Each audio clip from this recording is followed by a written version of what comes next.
Ал енді бүгінгі күннің жаңалығы Duty Free'дің туры.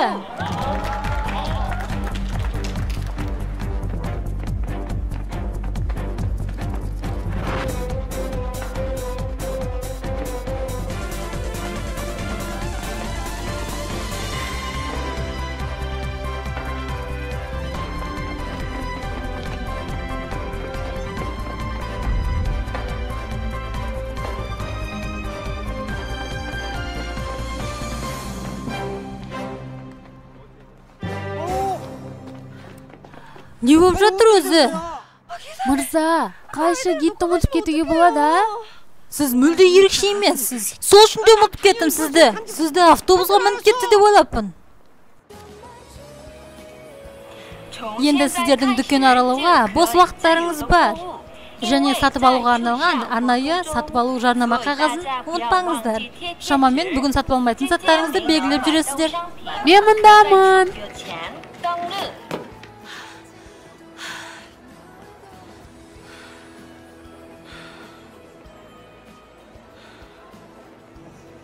Сіздер жабылғанша барлық нәрсе сатып ала аласыздар. Бір сағаттан кейін дәл осы жерге қайта жиналамыз.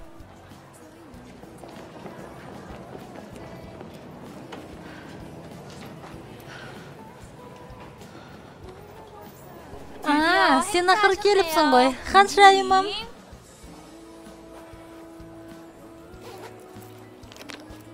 Ей! Ангонжу!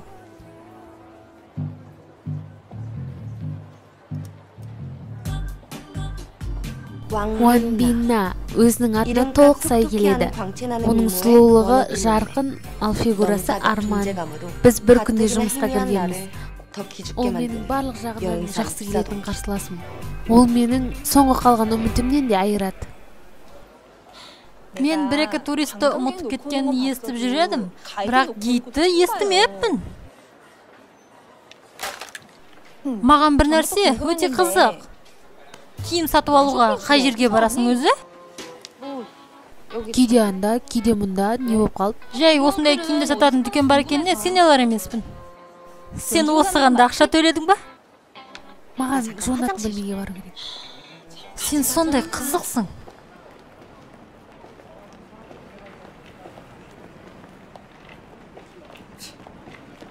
Киімді қайдан алатында не шаруасы бар? Менде бәрі дұрыс.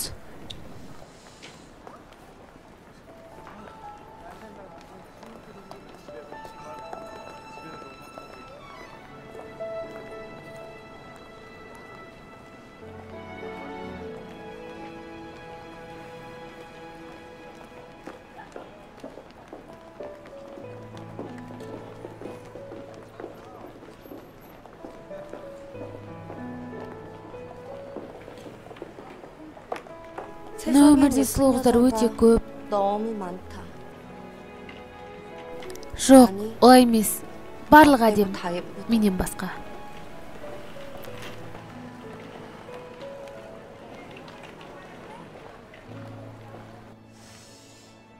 БТГ. Бас кейіпкер. Дұрыс.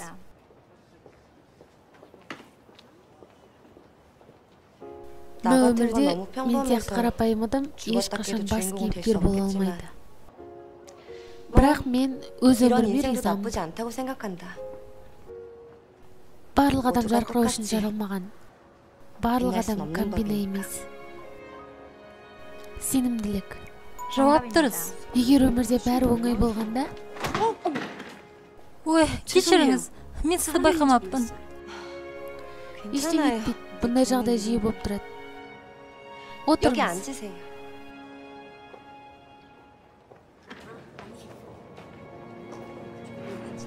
Мен қайда барсам да әрқашанда көрінбеспін.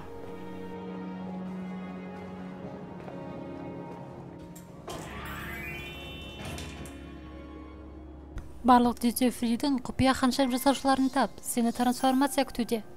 Тағы қандай трансформация? Біз робот емеспіз ғой.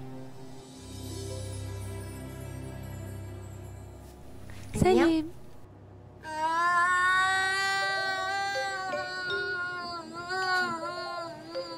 Не болып қалды? Сен әпкелерді жақсы көресің ғой. Жақсы көрмеймін. Мен әдемілерін жақсы көрем. Ештеңе етпейді. Кешірім сұрайым. Менің балам өте жоқ, өте кішкентай дегім келген.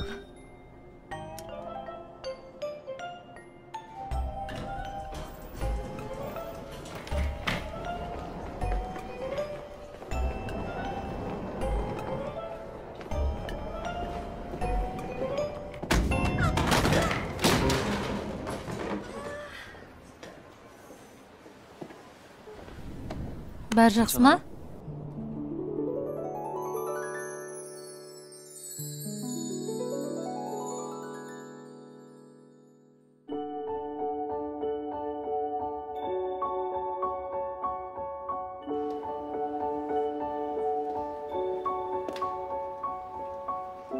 Сізге шынымен медициналық көмек керек емес пе? Ештеңенің қажеті жоқ. Бұл жай ғана аздап жырылды ғой. Сізді ойнатқан болсам кешірім сұраймын. Жоқ, керісінше маған кешірім сұрау керек. Айтпақшы. Менімше, мынаны құлағында түсіріп алыңыз. Қаласаңыз өзіңізге алып қалсаңыз болады. Керемет ханшайым жасаушылар? Олар қазір өзіне жарнама жасап жатыр. Егер қаласаңыз, осыған анкета толтырсаңыз болады. Қызық естіледі. Неге өзіңіз қатыспайсыз? Немен ба? Жоқ, ешқашанда. Неге? Менде адамдарға мүмкіндік жоқ. Сұлу болғыңыз келмей ме? Әрбір соңында сәтсіздікпен аяқталатын нәрсені бастап не керегі бар? Өзімнің әлсіз жағымды білуім, ол менің мықты жағым. Кешірім сұраймын. Қазір бірнеше минутта боламын. Маған кету керек. Сосын үшін рахмет. Көп рахмет.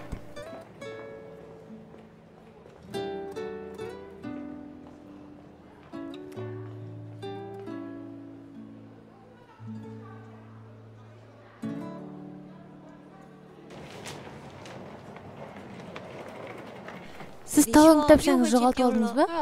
Тіпті бір-екі зат сатып алып, жапсырғыштарын да алып едік. Егер сіз маған чекті берсеңіз, не істеуге болатынын көреміз. Ал қазірше жаңа талон кітапша алыңыз.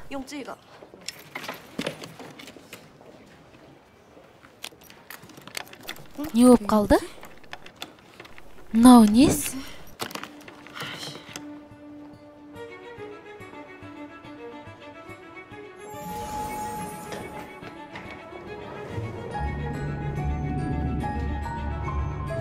Ангонджу.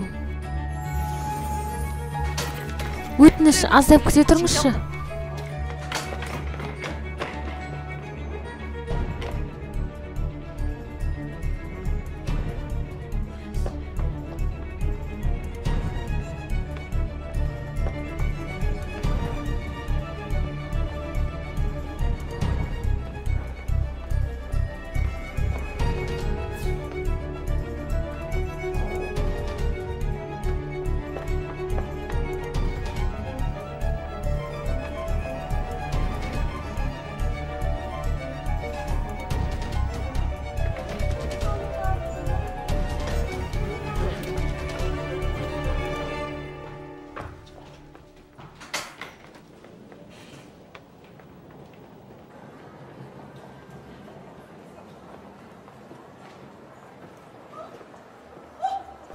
Тұра тұрыңыз. Күте тұрыңыз.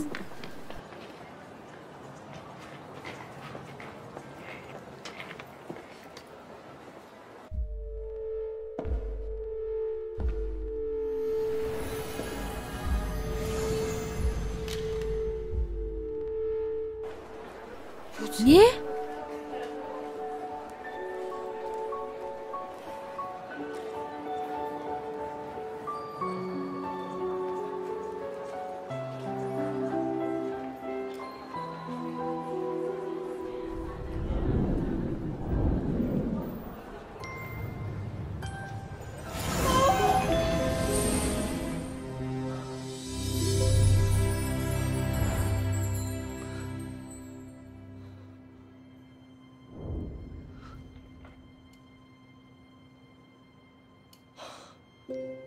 Мен қазір қабырғадан өттім бе?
Біреу бар ма?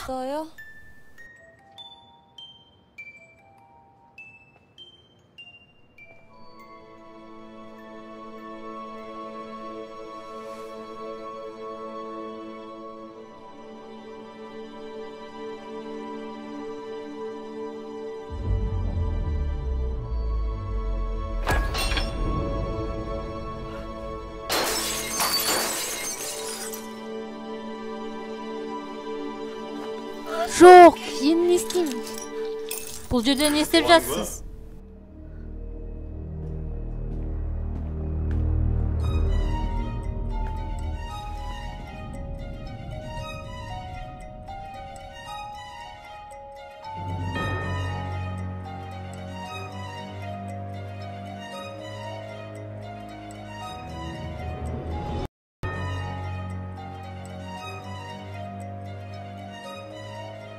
Мен білместен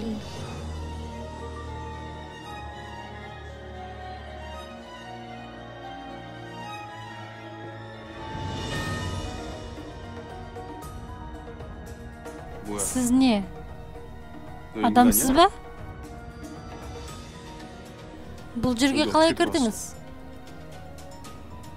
Мен сізден сұрап тұрмын қалай кіргеніңізді. Мені кешіріңіз өтініш, мен кетейін деп жатқам енді. Сау болыңыз.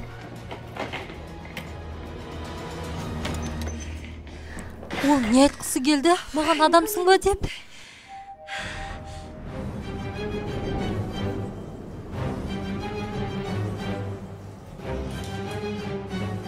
Асығыс кетіп барасыз ғой.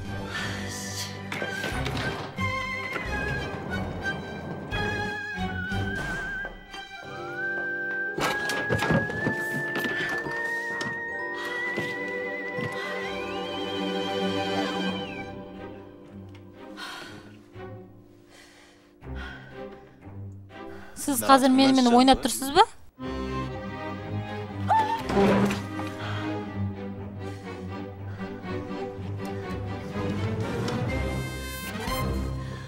Неге мені аңдып жүрсіз? Сіз қалайша жай кете салмақсыз?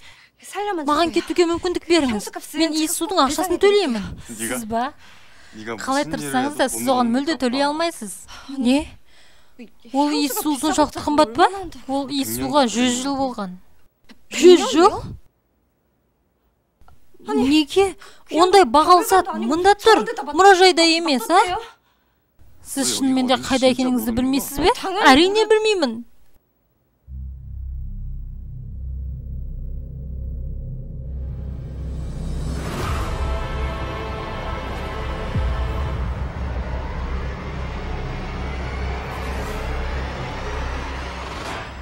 Не, мен өліп қалдым ба?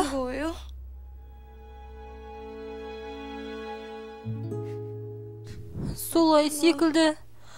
Мен өлдім. Артымнан жүр.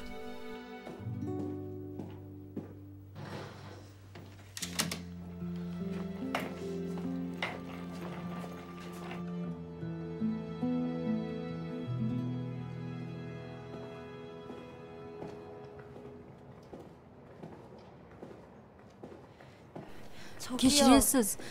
Іздеген адамыңыз менмін ба? Әлде мені басқа біреу деп ойлап қалдыңыздар ма?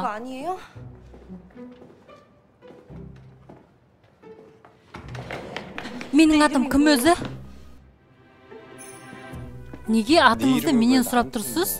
Қалайша атында білмейтін адамды өзіңізбен ертіп жүресіз? Білесіз бе, киноларда басқа адамдарды осылай алып кетіп жатады. Сол үшін тексеріп алыңыз.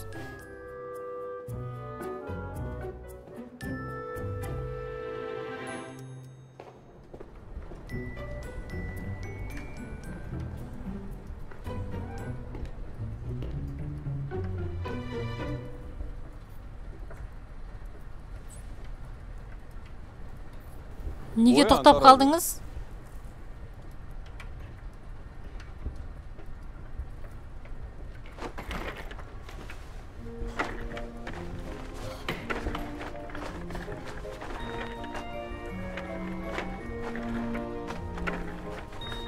Сіз ең жарқын емессіз. Осыны түсінген боларсыз. Тезірек болыңыз.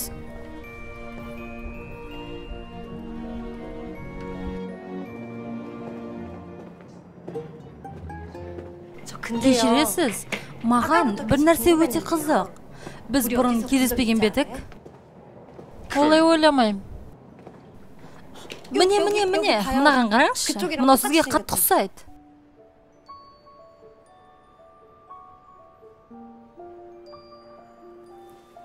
Күткенімдей, адамдар ақымақ. Неге сырт келбет адамның ішкі дүниесін бірдей қылады деп ойлайды? Себебі адам қалай болса, солай көріне. Тіпті адамдар жақсы адамсыз деп айтады, түріңіз әдемі болған үшін. Адамдарға бір-бірін салыстыру неге керек? Одан да жаман мансапқорлар бар. Сыртқы келбетті ең маңызды нәрсе деп есептейтін. Міне осы адамдар бізді кетуге мәжбүрлеген. Тұра тұрыңызшы. Сіз шынымен де өлім періштесісіз ба? Мен сұлулық хатшысымын.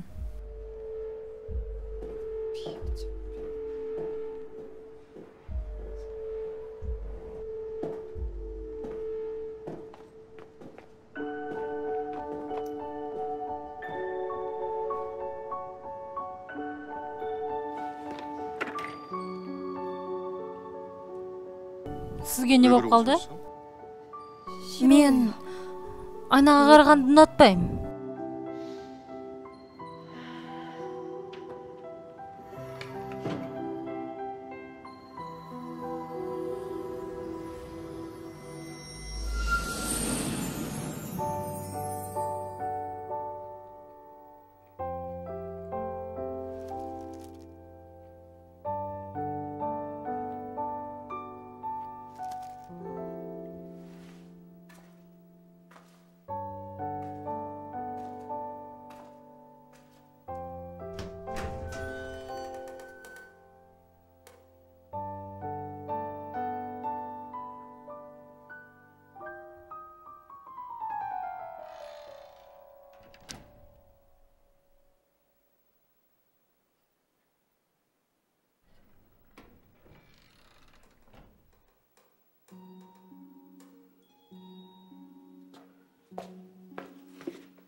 Балет сыныбы.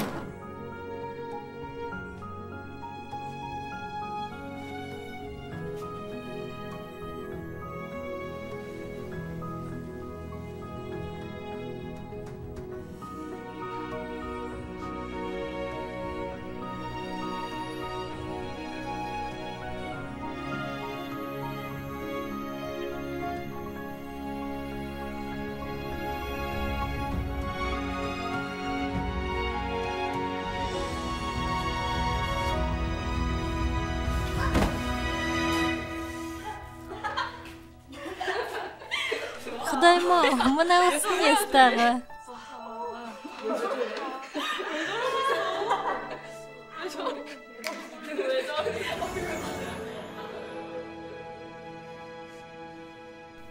Мынау не болды өзі?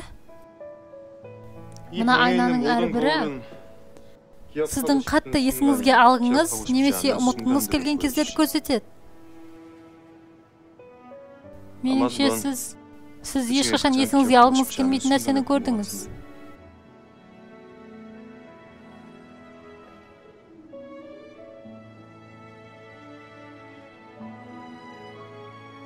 Әдетте адамдар айнаға сұлу болу үшін қарайды. Бірақ мен өзіме қарасам ешқандай жақсаруды сезбеймін. Қанша тырыссам да.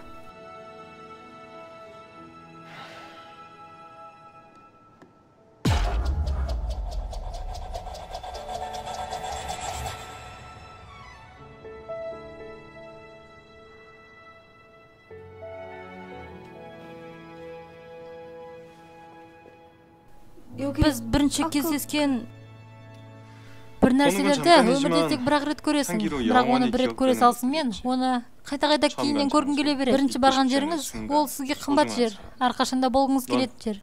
Ал енді, қандай адам болып қалғыңыз келеді? Не айтсам, тілегімді орындайсыз ба? Мыналардың ішінен өзіңізге ұнағанын таңдаңыз. Маған бәрі ұнап тұр, не таңдасам екен? Мен ғашығымды тапқанда осыны сатып алғым келеді. Өзіңізге жігіт тапқыңыз келеді ма? Бұл керемет болушы еді, бірақ таңдаңыз, уақытым жоқ. Онда мынандай иіс бар ма? Ерекше, адамды басқаша әрі сұлу қылып жіберетін. Әрине бар. Онда мен соны таңдаймын. Оны жаңа сіз сындырдыңыз. Болуы мүмкін емес. Оның дайындалуына 100 жылдан көп уақыт кетеді. 100 жыл қайта туылу оңайырақ. Ендеше, менде басқа адаммен кездесу жоқ, бірақ ұмытпаңыз. Бәрі сіз күткендей болмау мүмкін.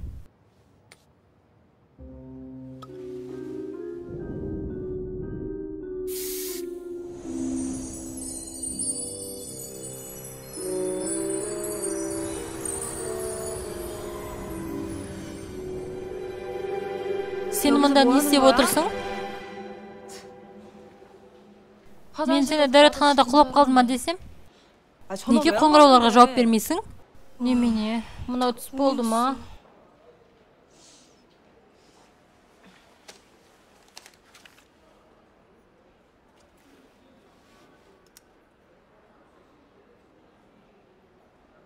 Ей, мен тыңдап отырсың ба? Ей! Құдайым-ау, қандай иіс сумен қолданасың? Иіс су? Ұмытпаңыз. Бәрі сіз күткендей болмау мүмкін. Бұл түс емес қой.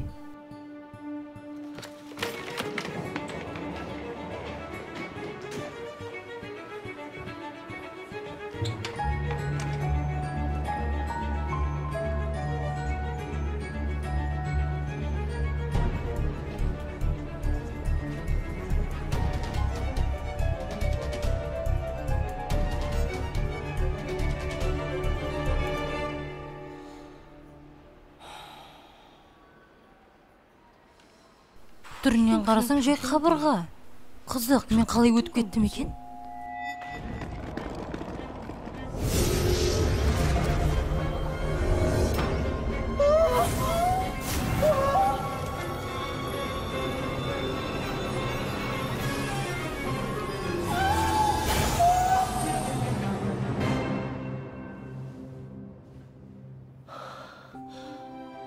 мен осындамын. Жақсы. Осында келген екенмін. Тілегім орындалды деп есептейік. Кім білсін, мүмкін мен шынымен де өзгеріп кететін шығармын.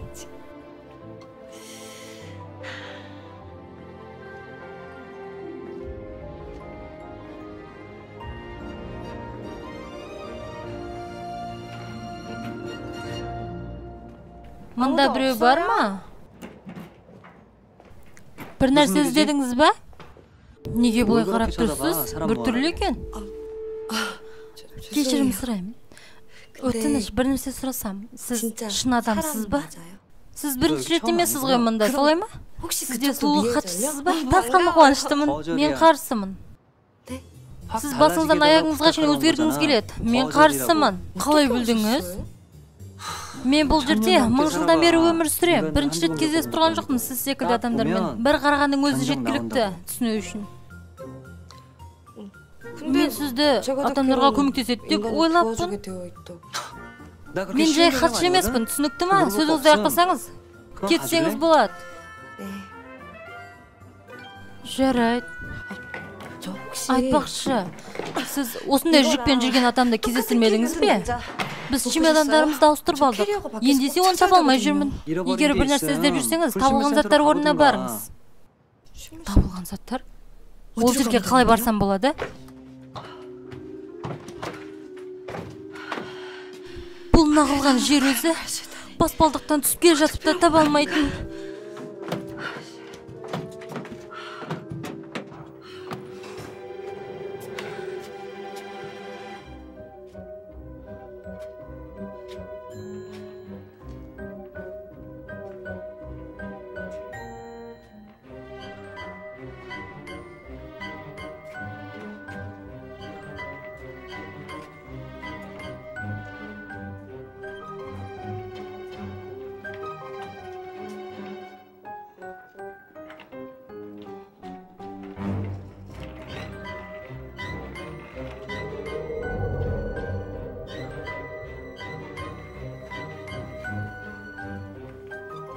Кешіресіз.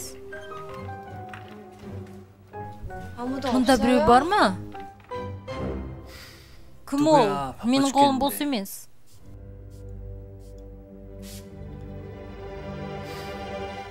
Хей, сіз жаңа ақпарат үстелінің алдында отырдыңыз ғой. Сізге не керек? Сіз айттыңыз ғой, осында кел деп. Мен ба?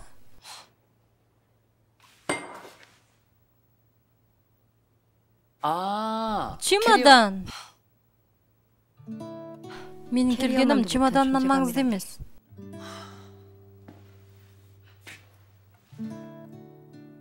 Неге тұрсыз? Артымнан жүріңіз.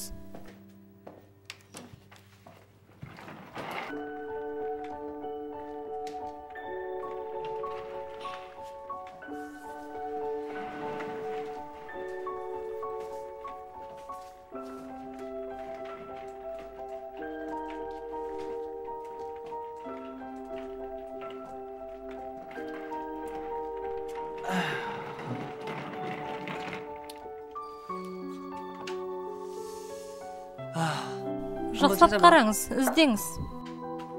Мен ба? Көріп тұрғаныңыздай бізде жұмыс қолы жетіспейді. Аздап болса да көмектессеңіз риза боламыз. Иә, әрине. Шүлдеген адам құдығын өзі қазу керек.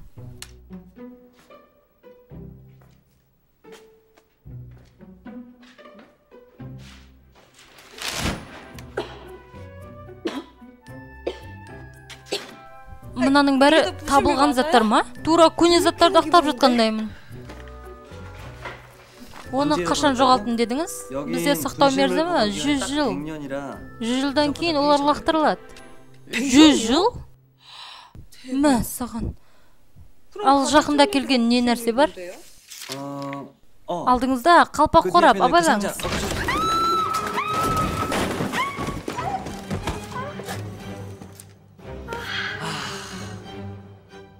Міне осы үшін де мен адамдармен жұмыс істегім келмейді. Бізге көмек керек. Ал сіз болсаңыз одан сайын шаштыңыз. Кешіріңіз, мен қазір бәрін жинаймын.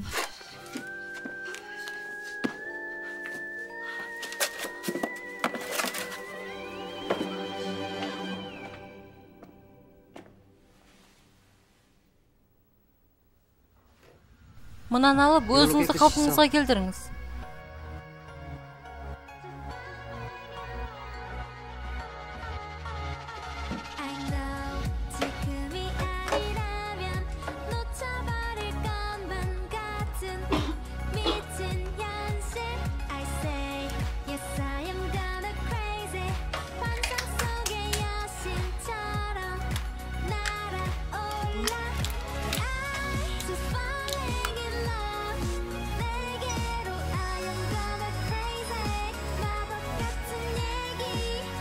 О, керемет!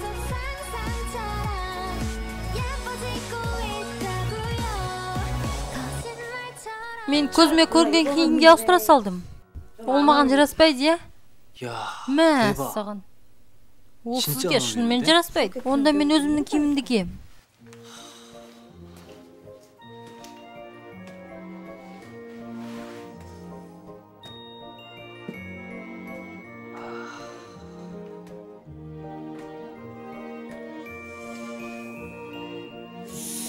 Мәзіле көйлекте деп ойламаймын. Білем, сонда айту керек па? Білесіз бе? Одан да өзімнің көйлегімді киіп келем.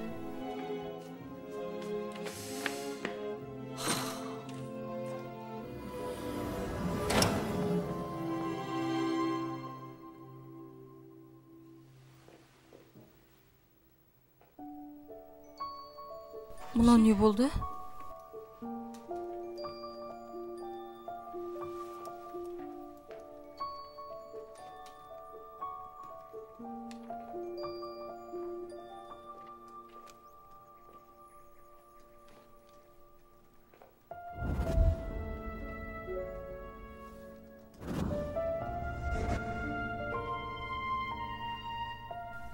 Иә, мына менің мектептегі орным ғой.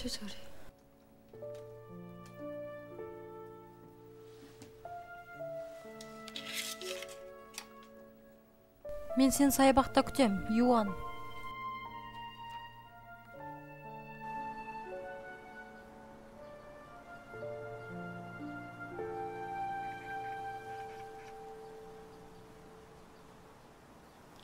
Менен бұны күтпеген бе едің? Иә, астап. Мен сені байқаймын.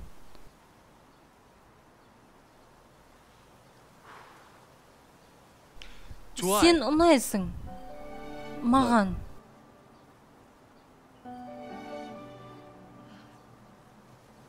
Мен сияқты адам ба? Сен мен үшін ең әдемісің.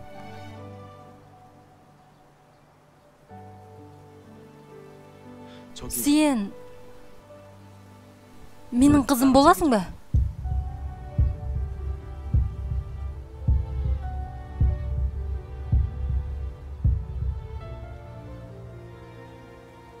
Иә.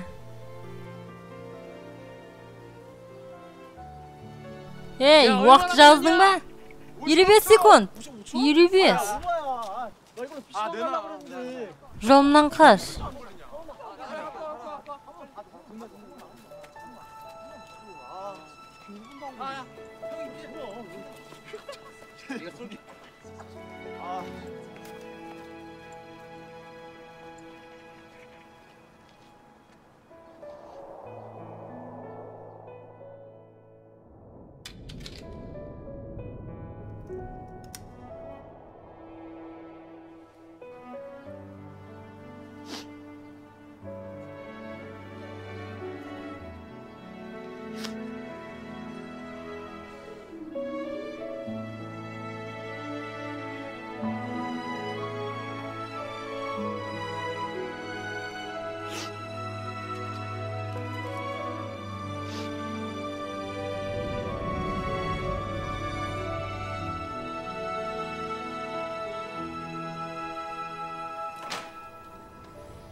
Ол қандай жер? Бұны мен айтқыңыз кеп тұр. Біз ол жерге табылған заттарды жинаймыз. Қалай, таптыңыз ба? Нені? Жоғалтқан уақытыңызды. Не айтып тұрсыз? Мен чемодан табуға келгем. Білесіз бе, сіз секілдінің талайын көргем. Қателік жасайсың, оны турлағың келеді. Әр кезде бір жағдай. Мүлде ештеңке өзгермейді. Сондай қызықсыз. Сіз адам болмаған соң түсінбейсіз. Олай айтпаңыз. Білесіз бе, өмірдің қаншалықты қиын екенін. Ештеңке өзің қалағандай болып жүрмейді. Барлығымыз соңғы күшпен өмір сүріп жатырмыз. Неге онда сіз ондай емессіз? Қалай сонда? Сіз басқа адамдар секілді емессіз. Сіз жай ғана беріле салдыңыз. Не, мен әдем болғысы келмейді дейсіз бе? Мен жай бұны білмеймін, қалай жүзеге асыру керек екенін.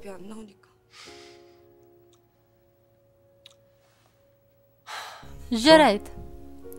Сіздің тілегіңізді орындаймын. Кеттік. Бірінші мынаны алып тастаймыз.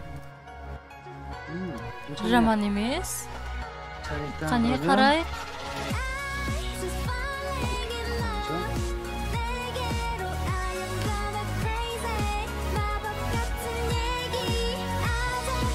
Жоғары қарай. Міне осылай.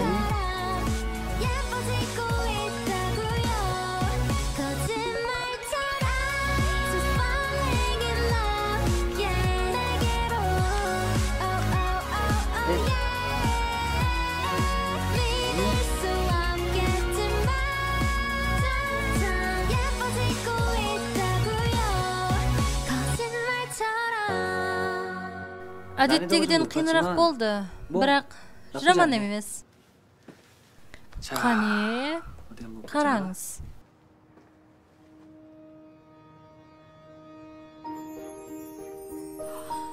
Мүмкін емес.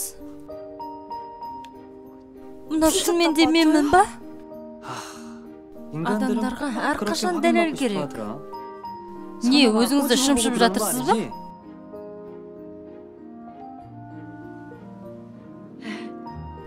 Мен осындай нәрседен шаршап кеттім. Әрқашан осы бір нәрсе.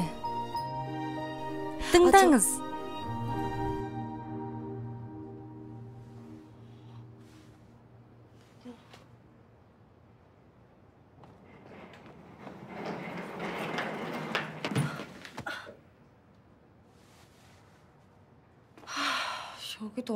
Ол кетіп қалыпты. Алғыс білдіргім келген еді. Мынау не өзі? Не болып қалды?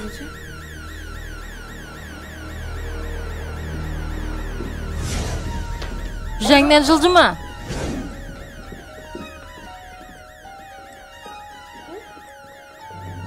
Мен? Не болып жатыр өзі? Не болып жатыр? Неге олар мені қуып жатыр? Мен ештеңе істемедім ғой.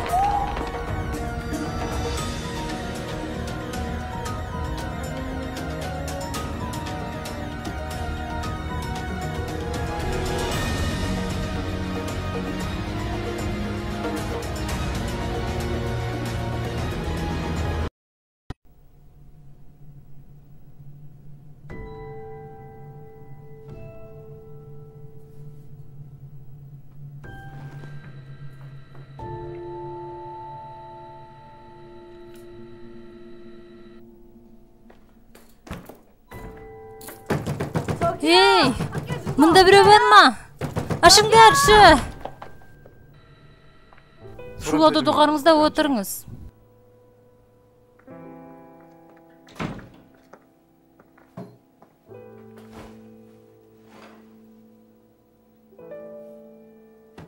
Атыңыз? Не? Атыңыз? Гунджу. Ангунджу. Ангунджу? Сіз не, ханшайымсыз ба? Қандай ерекше ат? Айтпақшы, мені қандай себеппен ұстап отырсыздар? Демек осылай ойнамақшы екенсіз ғой. Не болып жатыр? Мен не бүлдіріп едім? Демек, мен сіздің естуіңізді төлеймін. Естесеңіз де оған төлей алмайсыз. Оған 100 жыл болған. Маған оралудың қажеті жоқ еді. Мен естуді төлеп болмағанша осы жерде ұстайды ма? Мүмкіндік барда, бәрін мойындаңыз.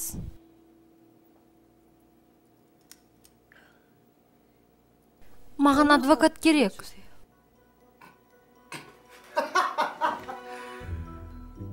Меніңше сіз білмейтін секілдісіз, ол жақтың заңының бұл жерге жүрмейтінін. Бұл жерде қазір сізге айып тағылып жатыр. Айып тағылып жатыр? Ал шешімді кім шығарады? Әрине шеберлер. Шебер?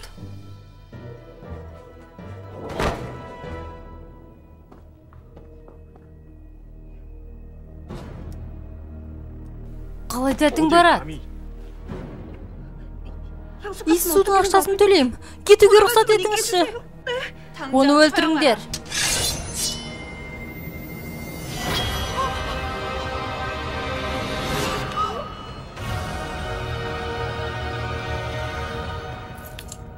Өтініш, маған көмектесіңіз. Не айтсаңыз да орындайым.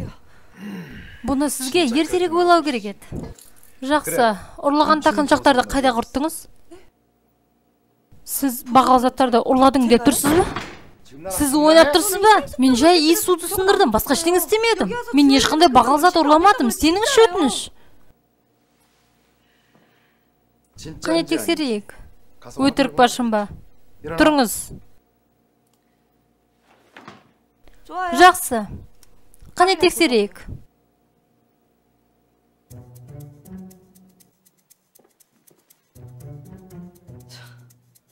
Мен бұл жерге бірінші рет кеп тұрмын. Сіздерде камера бар. Неге тексермейсіздер?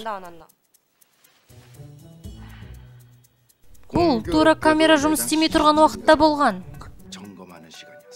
Болуы мүмкін емес. Сіз тура камералардың жөндеу уақытында пайда болдыңыз. Бұл не болуы мүмкін? Сіз бәрін алдын ала ұйымдастырғансыз. Сіздерде ешқандай дәлел жоқ, олардың бәрі істемей тұрған болса. Бұны сізге кім айтты? Мына камера ұрлық болған күнді түсірген. Сіз бағытыңызды өзгертіп, сосын ұрлық ұйымдастырғансыз. Әлі де мойындағыңыз келмейді ме? Я, мен бұл жерге 2 рет келдім. Себебі чемоданды басқа бір өткімен алмастырып алдым. Демек, ұрлаған затты сол чемоданға салғансыз. Жоқ, ол менің чемоданым емес. Сіз оны даулап алдыңыз ба? Сіз барып тұрған қылмыскерсіз. Оқиға орнына қылмыскердің чемоданын алып келіңдер. Айтып тұрмын ғой, ол біртүрлі киінген адам. Мен ештеңке ұрламадым деймін. Я, ол мынау. Дәл өзі, осы ұрлады. Біз куәгерден жауап алдық. Осы қыз екеніне сенімсіз бе? Иә. Ұрлағанын өз көздеріммен көрдім. Мен ба? Бұлай айтуға қалай дәтіңіз барады? Қалай болғанын айтып беріңізші. Шамамен кешкі 5 болатын. Мен өзімнің қызыма жүзік таңдап жатқан. Сондықтан не болғаны толық есімде. Бірдеңе іздедіңіз бе? Мынаны тастай салыңызшы. Кешіресіз.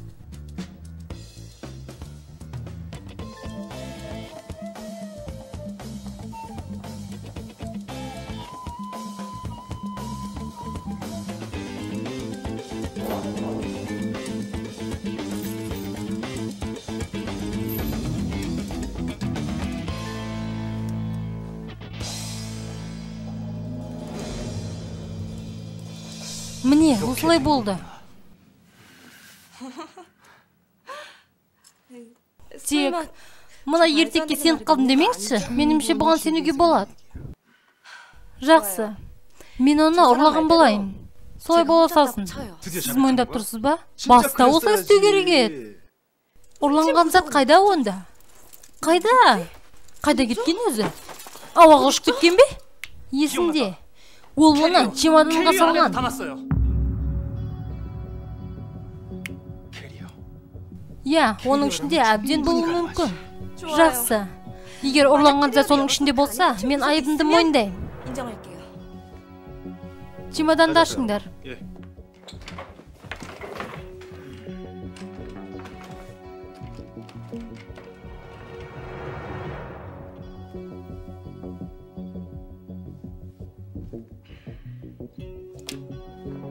Сырманың клубы.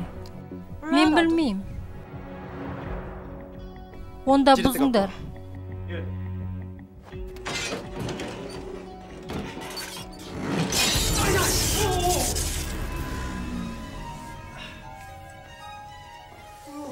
Абай болыңдар. Демек, бұның қайдан ұрлап алдыңыз? Мен оны ұрламадым. Айтқанымдай, біреудің чемоданын қателесіп алып кеттім. Соны ауыстырып алуға келгем. Мына чемодан шебердікі. Маған сусын алып берген жігіт шебер ма?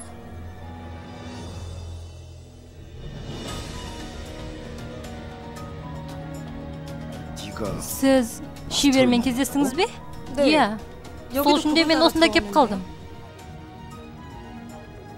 Енді чемоданды алып шеберге кете берсем болатын шығар. Чемоданды аша салыспен кімнің қылмыскер екенін білетін боламыз. Бұл мен. Бағал затты мен ұрладым. Мен білгем сіз екеніңізді. Мен көрдім дегеніңізден ақ. Қылмыскерді қамаңдар. Артымнан жүр. Мүмкін кісенді шешерсіз?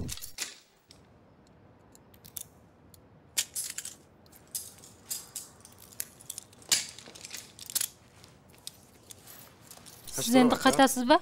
Әрине. Мен бұл жерде қалғым келмейді. Сіз ұрлағаныңызды қайтаруыңыз керек.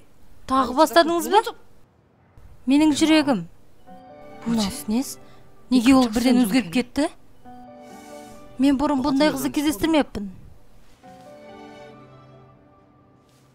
Сіз менікі болуыңыз керек.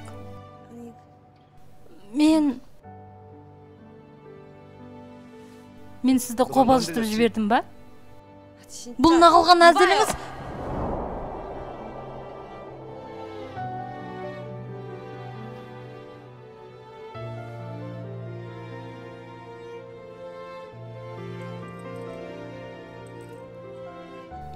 Керемет жұмыс. Бұл сізге қажет болады. Жоғалтып алмаңыз. Мен кеттім.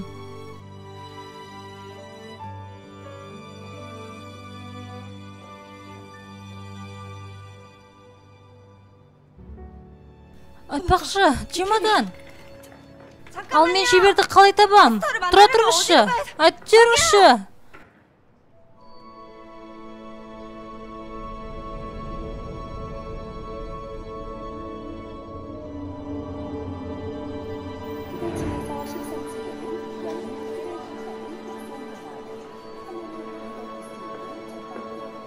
Не? Мен қайта оралдым ба?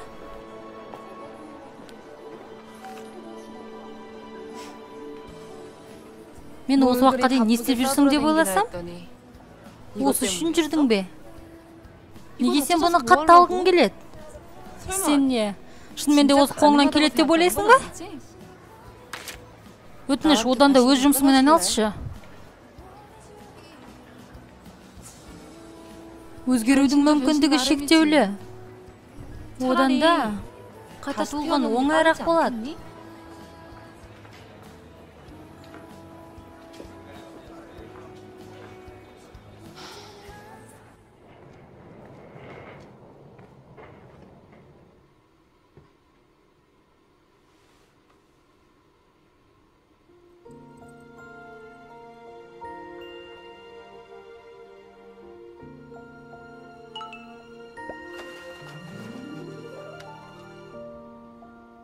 Тыңдаңдар. Біздің күмде сайысқа қатысатын болды. Не? Шынымен ба? Сенелар емеспін. Оны тоқтатуымыз керек. Онымен жұмыс істейтінімізді ешкімге айтпаңдар.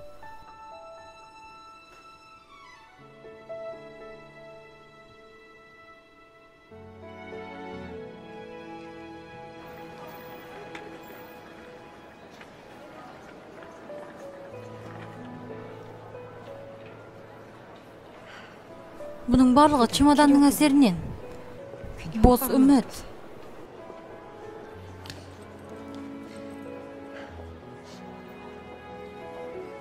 Өзіңе ел, Ангынжу. Тіпті ойлаушы да болма.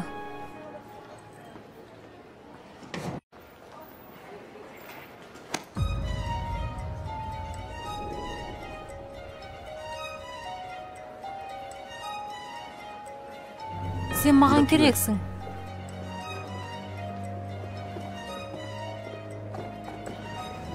Тұра тұрыңызшы. Сіз неге олай істейсіз? Сен дәл қазір менімен кетуің керек. Барғым келмейді.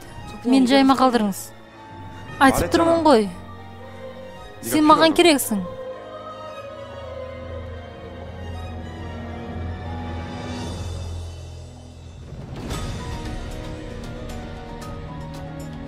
Уақыт аз. Бізге кету керек.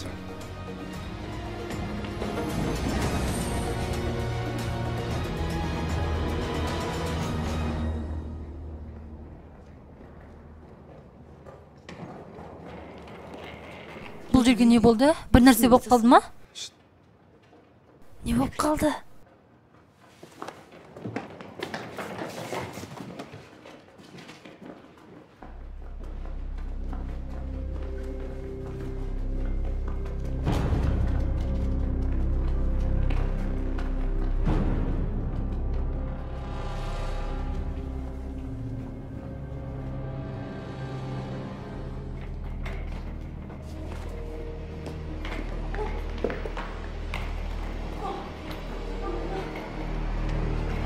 Олар осында.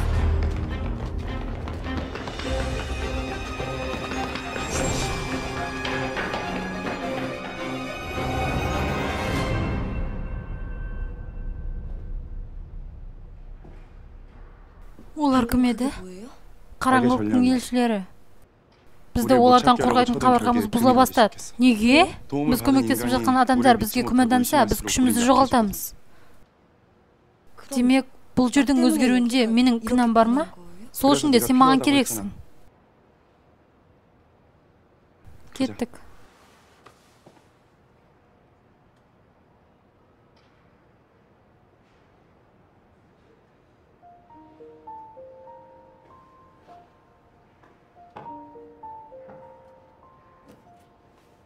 Қайсысын таңдасақ екен?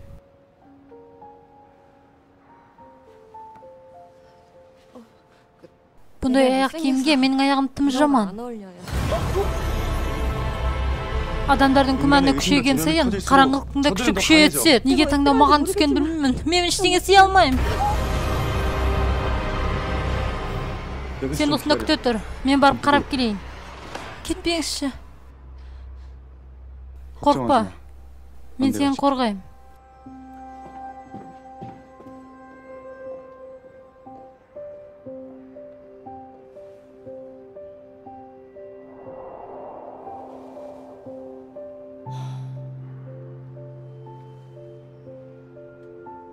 Онымен бәрі жақсы ма екен? Сен маған керексің. Мен сені қорғаймын. Дұрыс. Мен оған керекпін. Құрғылы отырып күтуге болмайды. Бір нәрсе жасау керек.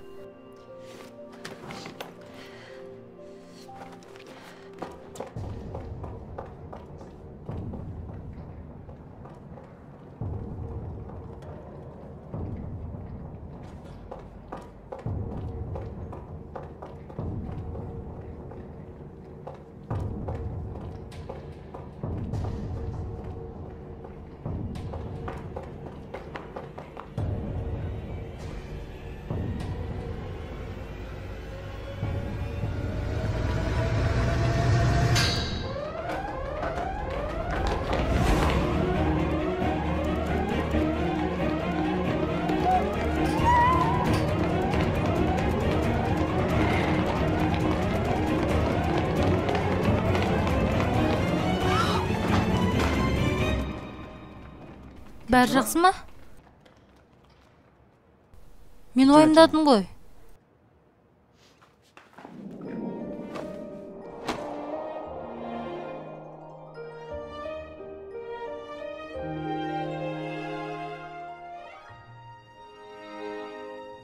Мен уәде бердім ғой келем деп. Саған жай күту керек болатын. Кешіріңіз. Мен жай көргеніме қуаныштымын. Кеттік. Бізге асығу керек. Жабық па? Енді не істейміз? Қалай не істейміз? Жай дуалдан өтіп кету керек. Бұл біздің аймақ емес. Дуалдан өте алмаймыз. Ол сізге қажет болады. Жоғалтып алмаңыз.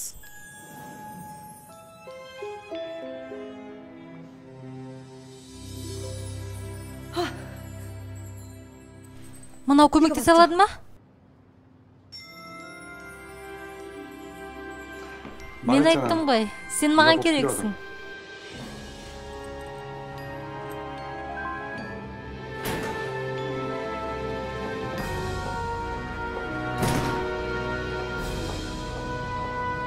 Енді бәрі бітті ма?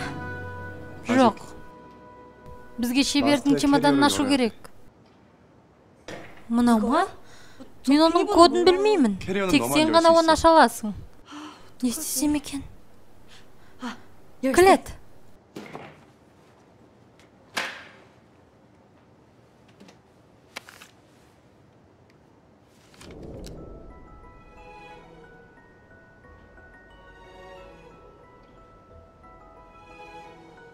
Мен ешқашан сізге соған қыз кездестірмеппін. Сіз келбетіңіз үшін шайқасқан жоқсыз, жай ғана берілдіңіз. Сіз өзіңіз ойлағандай емессіз. Ханшайым жасаушылар сөз табу ойыны.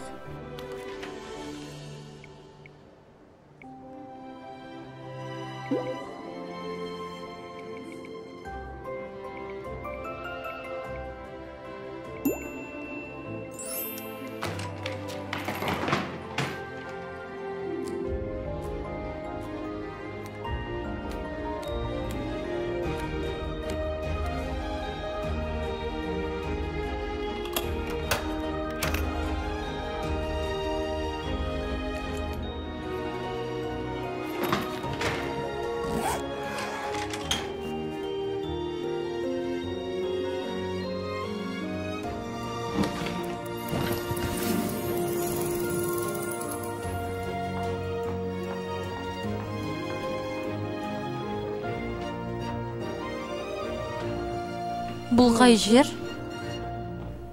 Ангонжу? Сіз келесі? Мен келесі? Болыңыз тез.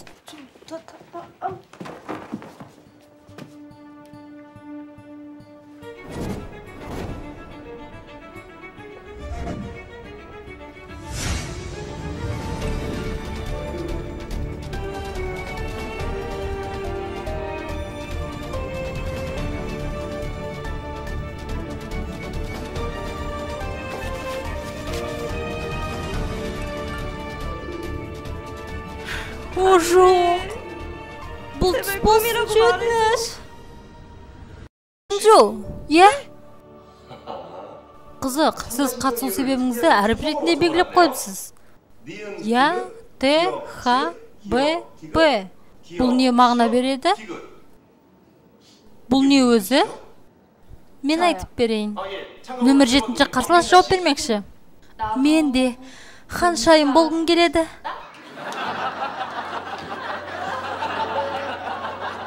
Өте жақсы. Ангонжу ханым макияжы жоқ бетін өзіне мақтан тұтады.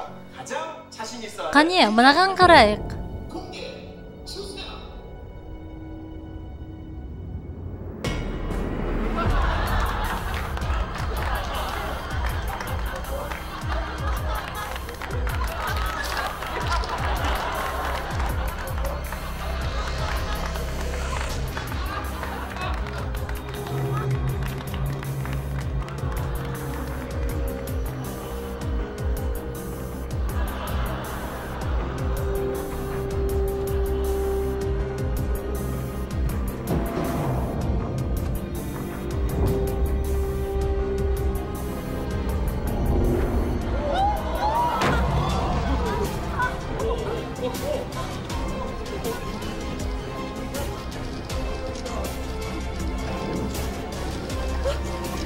Өтініш түсірмеңіздер. Өтініш түсірмеңіздерші. Түсірмеңіздер. Жоқ, тоқтаңдар. Түсірмеңдер. Жоқ, керек емес. Сіз не түс көрдіңіз өзі? Құдайға шүкір, бұл түс екен. Құдайға шүкір. Жиналыңыз. Қазір туристер келеді. Жарайды.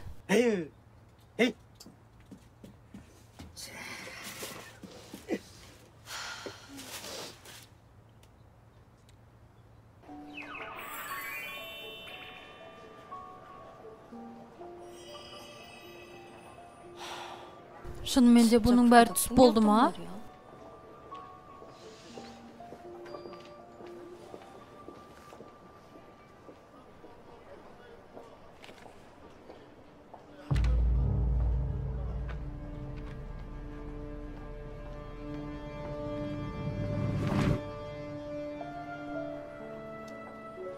Шынымен де жай ғана түс.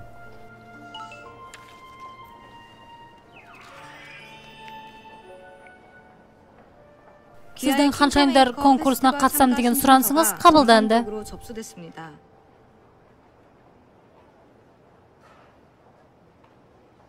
Бұл нені білдіреді? Бұл хат саған да келді ме? Сен не? Иә, сенің атыңнан сұранысты мен жібердім. Бірақ неге? Сен маған әлі алғыс айтатын боласың. Сенде бұндай мүмкіндік енді қашан болар дейсің? Сен неге менен сұрамай істейсің, а? Бұл қызық қой. Сен ертең сол жерде болуың керек. Қашып кетуші болма.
Сіз сұлу болғыңыз келмей ме?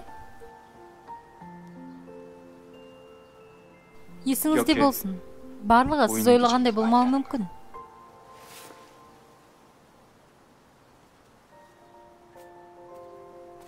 Сіз өзіңізге қараған жоқсыз, жай ғана беріле салдыңыз. Сіз секілді қызды еш жерде кездестірмеппін. Адам қаншалықты қорқыныш сезінген сайын, соншалықты күшейе түседі.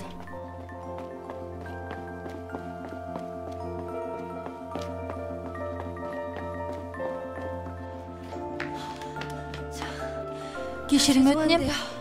Маған тез-тез макияж жасап жібересіз бе? Әрине, отырыңыз. Рахмет.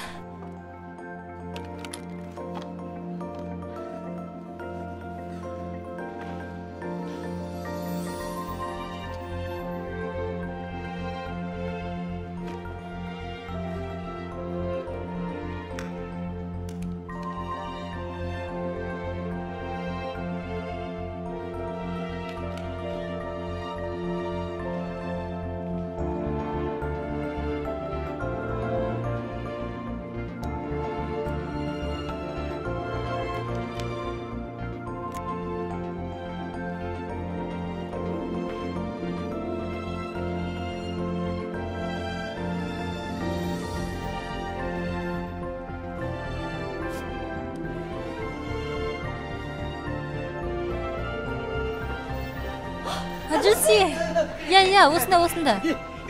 Мен сіздің жұмыс киіміңізді ғана алып келдім. Мына үстіңіздегіден қалғанда жақсырақ.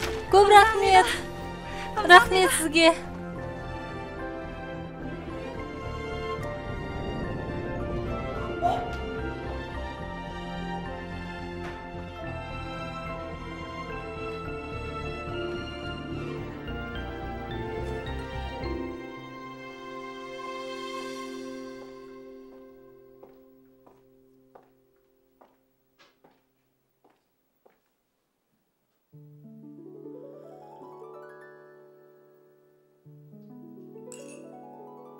Өзіңді бас.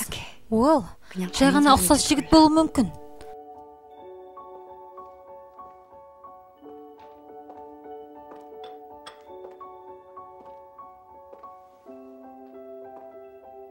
Саяхатыңыз қалай өтіп жатыр? Бұл мүмкін емес. Сіз шеберсіз ғой, солай ма? Демек, Бұның барлығы түс емес пе? Мен шынымен де кездестірдім бе?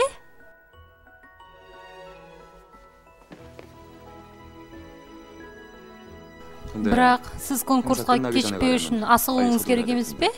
Иә. Тұра тұрыңыз.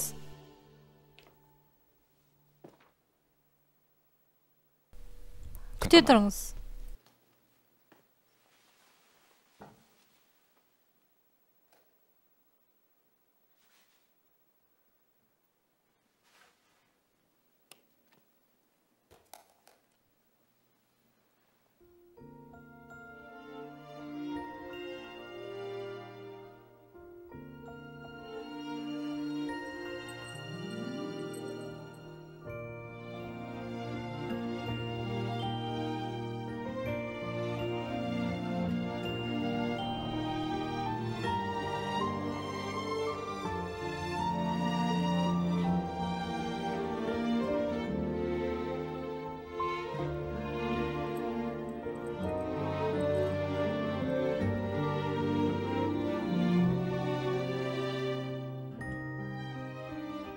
Әлемде сіздің сұлулығыңызға жететін ештеңке жоқ. Барлық күмәнді тастап, өзіңізге сеніңіз.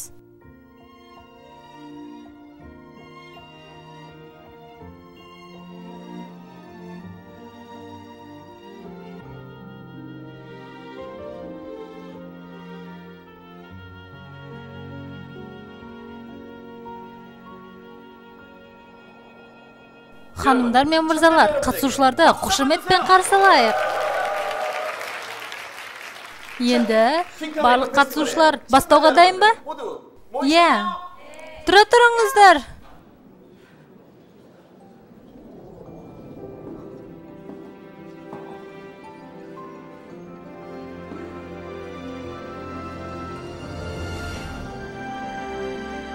Мен нөмір 7-ші қатысушы Ангунджумын.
Суретке түсіруді доғарыңыздар.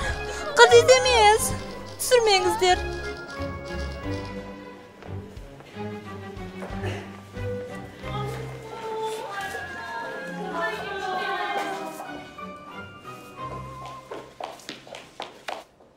Бәрі жақсы ма? Дәрігер қажет емес пе? Бәрі жақсы. Жаймен қалдыршы. Қане, сені шығарып салайын. Не, ерекше болдым деп ойлайсың ба? Ақмақ болма. Неге мені сонша жаман көресің? Егер сен болмағанда мен ештеңе білмеуші едім. Менің кінәм не? 88-ші Олимпиада.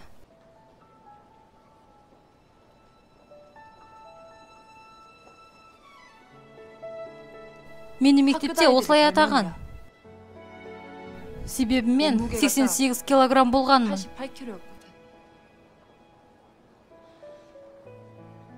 Сені жек көретін себебім, сен мені бұрынғы кезінде есіме түсіресің. Мен сені қорқытсам, кетесің деп ойладым. Ал сен жәбірленуші болдың. Сен бәрін оңай алдың. Ал мен болсам, осы күнге жету үшін дозақтың күнін кештім.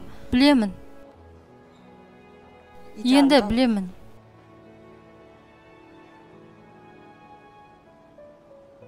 Иә, солай айтуға болады. Бірақ білмеймін сенімен не болғанын.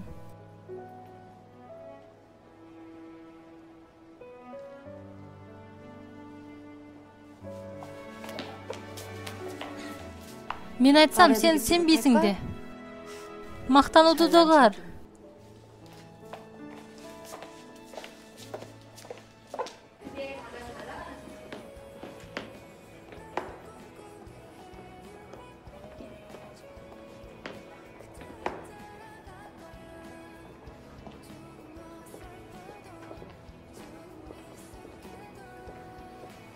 안건주?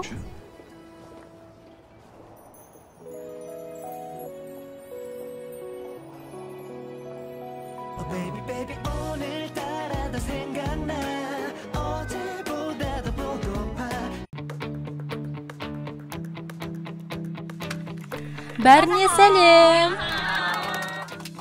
Осы алдағы 3 күнге сіздердің басқарушы гидтеріңіз боламын. Есімім Ангонджу. Бұл сіз ғой, Ханшайым жасаушылар конкурсының бас жүлдегері. Бұл мен. Сіздің теріңіз өте әдемі. Сіз қалай күтім жасайсыз? Сол күні мойныңыздағы әдемі затты қайдан алдыңыз? Туфлиңіз өте әдемет. Рахмет. Кесте бойынша біз бүгін Duty Free'ді аралауымыз керек. Естеріңізде ме? Ханшайым жасаушыларға арналған конкурстың жапсырғыштарын жинаңыздар. Бұрынғы акция сол күй жалғасуда.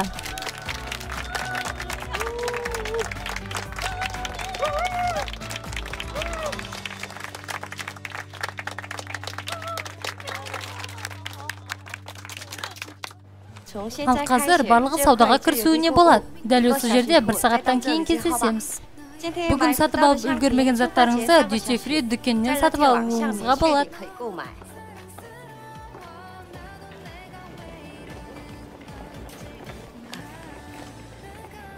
Саудадан кейін аздап уақыт қалады. Сол уақытта мына жерге барыңыз. Кім білсін, мүмкін сиқыр пайда болар.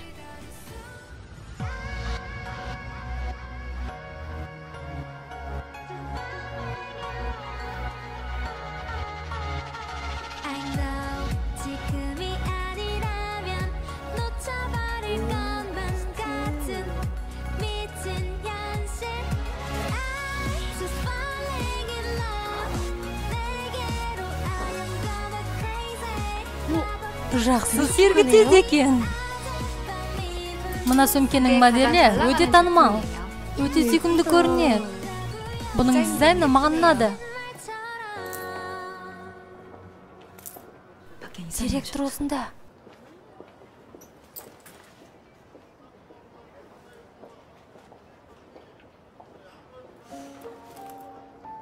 Сеніңше ол маған қарап тұрған секілді емес па? Есіңді жина, ол саған не деп қарайды?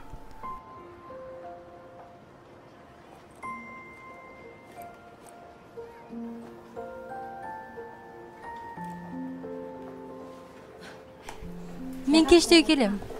Көп рахмет.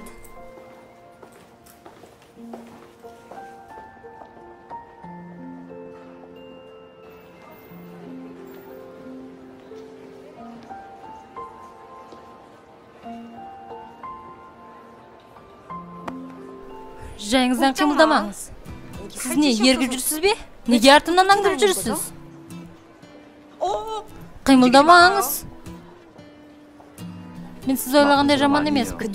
Сіз жамансыз мені қорқытқаныңыз үшін. Мен 3-ке дейін санағанда сіз ақырындап айналуыңыз керек. 1, 2, 3. Директор. Бірдеңе болып қалды ма? Бәрі жақсы. Мен жай бұрынғы досымды кездестіріп қалдым. Сендер боссыңдар. Досым?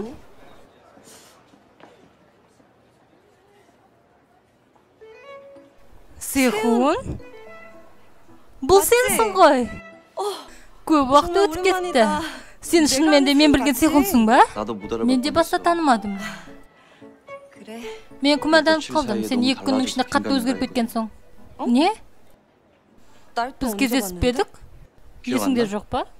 Біз экскалатордан кейін соғыстығысып, чемоданды ауыстырып алдық. Мен? Сен? Демек, мен соғысқан адам?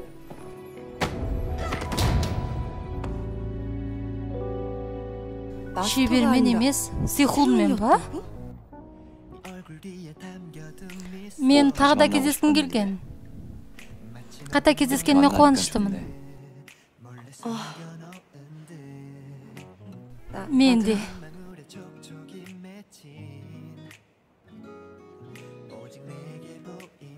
Шынымды айтсам, сен маған бұрыннан ұнайсың.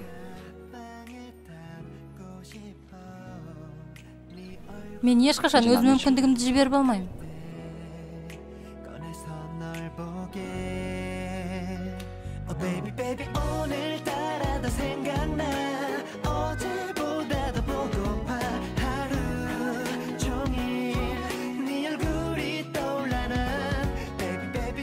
Демек, шебердің негізгі ойы осы болған ба?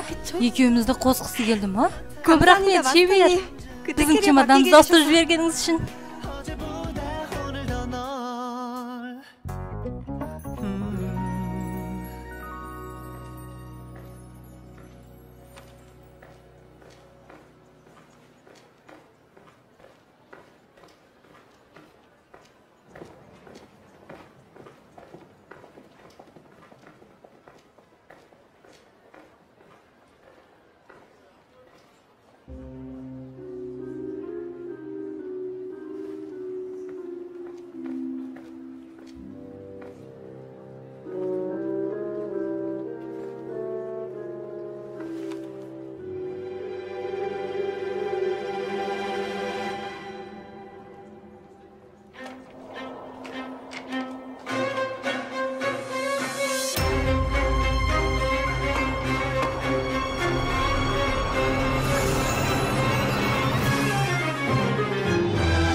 Бізбен бірге тамашалағандарыңызға рахмет.